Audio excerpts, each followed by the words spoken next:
एक बार फिर से आप सभी का स्वागत है ज्ञान आईएएस के इस एमसीक्यू कार्यक्रम में। मैं हूं अभिषेक सिंह भारद्वाज। दोस्तों, आज के इस कार्यक्रम में हम लोग चर्चा करेंगे 30 महत्वपूर्ण करंट अफेयर्स जो कि पिछले वर्ष के करंट अफेयर्स पर आधारित होगा। इसमें से 10 प्रश्न बिहार के करंट अफेयर्स पर आधारित होंगे।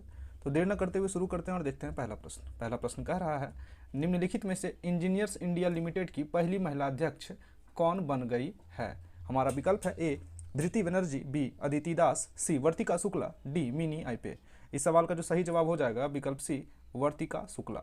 वर्तिका शुक्ला जो इंजीनियर्स इंडिया लिमिटेड की पहली महिला अध्यक्ष बन गई हैं। हमारा अगला सवाल है, समुद्री सहयोग बढ़ाने हेतु भारत और अल्जीरिया के मध्य आयोजित पहले नौसैनिक अभ्यास में भारत के किस जहाज ने भाग लिया था? विकल्प ए INS तलवार, बी INS करंज, सी INS विक्रांत, डी INS तबर। इस सवाल का जो सही जवाब हो जाएगा विकल्प डी INS तबर।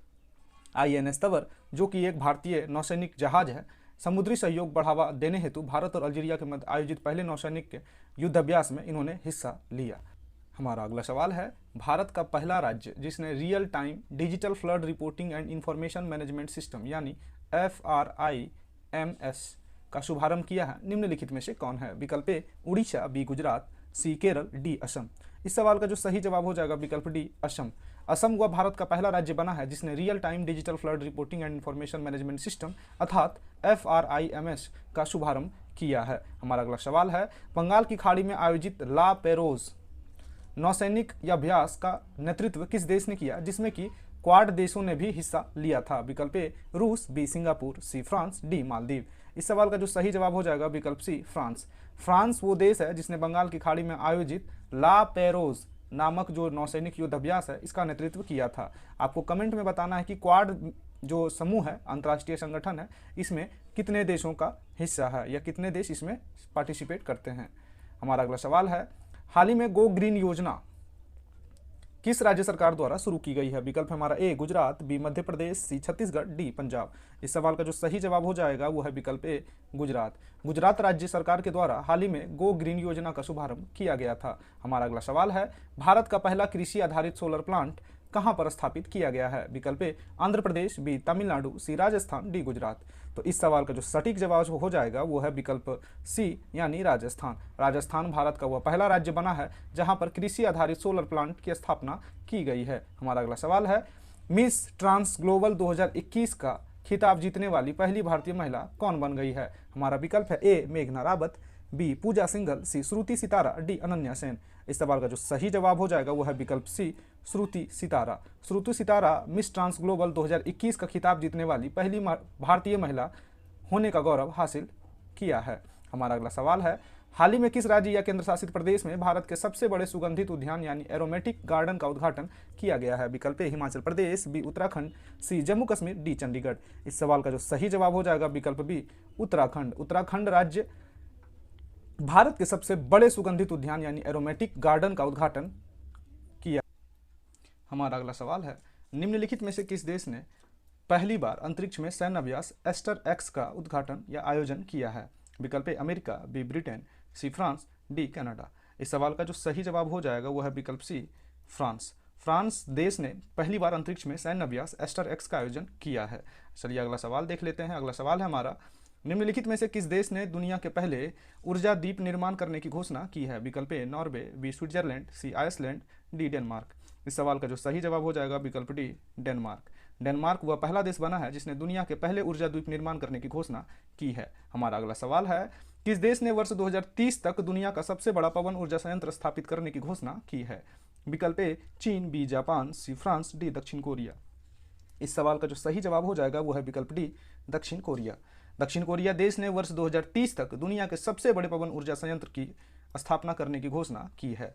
हमारा अगला सवाल है कि बीमा के क्षेत्र में प्रत्यक्ष विदेशी निवेश की सीमा 49% से बढ़ाकर कितना प्रतिशत कर दिया है? विकल्प ए 50%, बी 51%, सी 74%, डी 100%। इस सवाल का जो सही जवाब हो जाएगा विकल्प सी 74%। बीमा के क्षेत्र में प्रत्यक्ष विदेशी निवेश की सीमा जो कि पहले 49% थी से बढ़ा करके 74% के आसपास कर दी गई है। हमारा अगला सवाल है, निमोनिया के कारण बढ़ती मृत्यु दर को कम करने के उद्देश्य से किस राज्य सरकार के द्वारा सांस अभियान की शुरुआत की गई है? विकल्प ए उत्तर प्रदेश, बी मध्य प्रदेश, सी उत्तराखंड, डी बिहार। इस सवाल का जो सही जवाब हो जाएगा विकल्प बी मध्य प्रदेश। मध्य प्रदेश सरकार के द्वारा निमोनिया के कारण बढ़ती मृत्यु दर को कम करने के लिए या उसके उद्देश्य से सांस अभियान की शुरुआत की गई है। हमारा अगला सवाल है, हाल ही में किस भारतीय मूल के व्यक्ति को नासा द्वारा कार्यकारी प्रमुख बनाया गया है? विकल्प ए प्रीति सिन्हा, बी प्रवीण सिन्हा, सी अजय माथुर, डी भाव्यालाल। इस सवाल का जो सही जवाब हो जाएगा विकल्प डी भाव्यालाल। हाल ही में भाव्यालाल को, जो कि भारतीय मूल के व्यक्ति हैं, इनको नासा द्वारा कार्यकारी प्रमुख बनाया गया है।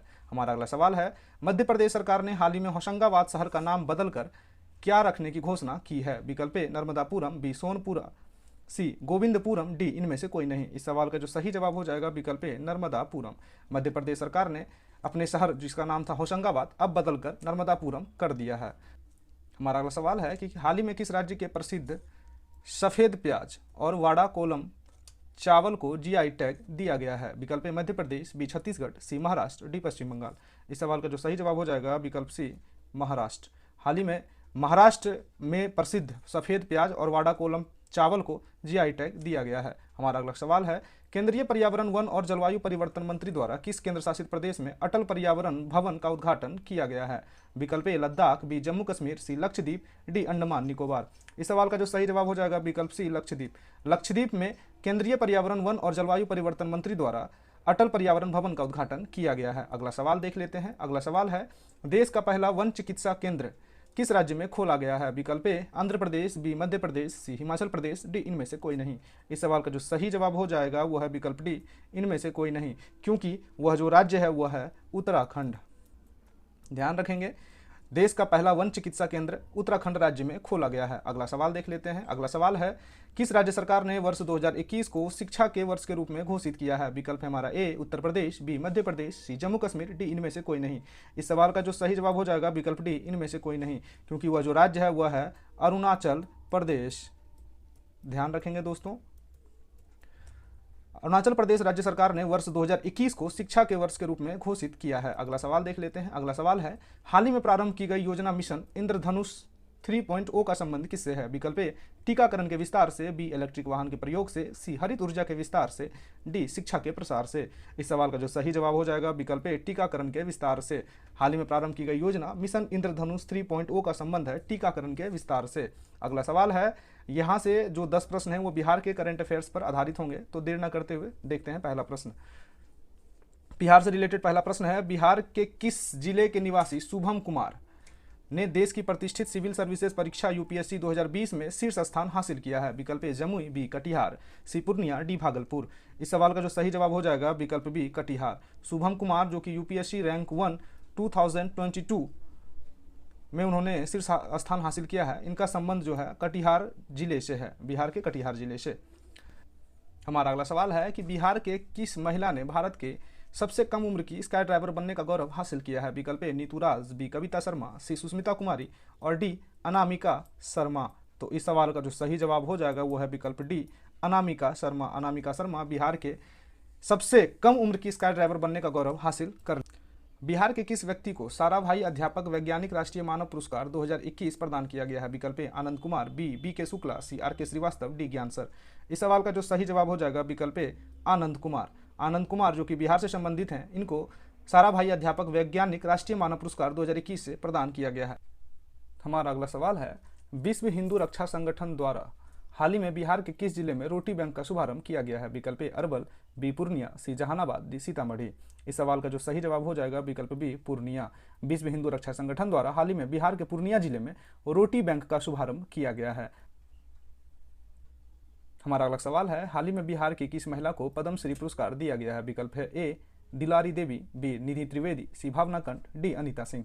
इस सवाल का जो सही जवाब हो जाएगा विकल्प ए दुलारी देवी। दुलारी देवी जो कि बिहार से संबंधित हैं, इनको पद्मश्री पुरस्कार दिया गया है। अगला सवाल है हमारा, पटना के ऐतिहासिक गांधी मैदान में 75वें स्वतंत्रता दिवस के अवसर पर नीतीश कुमार ने किस स्तर पर सुधा बिक्री केंद्र है ना खोले जाने की घोषणा की है? विकल्प ए नगर निगम, बी प्रखंड, सी गांव, डी ए और बी दोनों। इस सवाल का जो सही जवाब हो जाएगा विकल्प डी ए और बी दोनों, यानी नगर निगम और प्रखंड दोनों स्तर पर नीतीश कुमार ने सुधा बिक्री केंद्र खोलने की घोषणा की है। सुधा केंद्र। बिहार में जातिगत जनगणना के मुद्दे को लेकर हाल ही में बिहार से कितने दलों के नेताओं की एक प्रतिनिधिमंडल ने प्रधानमंत्री नरेंद्र मोदी से मुलाकात की है? विकल्प ए 10 दलों, बी 12 दलों, सी 13 दलों, डी 14 दलों। इस सवाल का जो सही जवाब हो जाएगा विकल्प ए 10 दलों अगला सवाल है हमारा, बिहार में किस योजना के तहत ग्रेजुएट पास अविवाहित लड़कियों को 50-50 हजार रुपये सरकार देती है? विकल्प ए मुख्यमंत्री युवा उद्यमी योजना, बी मुख्यमंत्री कन्या उत्थान योजना, सी कन्या सम्मान योजना, डी बालिका शिक्षा योजना। इस सवाल का जो सही जवाब हो जाएगा विकल्प बी कन्या उत्थान योजना। तो मुख्यमंत्री कन्या उत्थान योजना के तहत बिहार में जो ग्रेजुएट पास अविवाहित लड़कियां हैं उनको 50-50 हजार यानी एक लड़कियों को 50,000 रुपये राशि दी जाती है। अगला सवाल है और सेकंड लास्ट क्वेश्चन इस एपिसोड का, हाल ही में लालू प्रसाद यादव के ज्येष्ठ पुत्र तेज प्रताप यादव ने किस नाम से अगरबत्ती का कारोबार शुरू किया है? विकल्प ए BR अगरबत्ती, बी RI अगरबत्ती, सी LR अगरबत्ती, डी RB अगरबत्ती। इस सवाल का जो सटीक जवाब हो जाएगा विकल्प सी LR अगरबत्ती। लालू प्रसाद के ज्येष्ठ पुत्र तेज प्रताप यादव ने अपना एक कारोबार शुरू किया है जो अगरबत्ती का कारोबार है, LR अगरबत्ती उसका नाम है। इस एपिसोड का आखिरी सवाल, बिहार में वर्तमान में नक्सल प्रभावित जिलों की संख्या केंद्रीय गृह मंत्रालय द्वारा संशोधित किए जाने के बाद कितनी रह गई है? विकल्प ए 6, बी 7, सी 8, डी 10।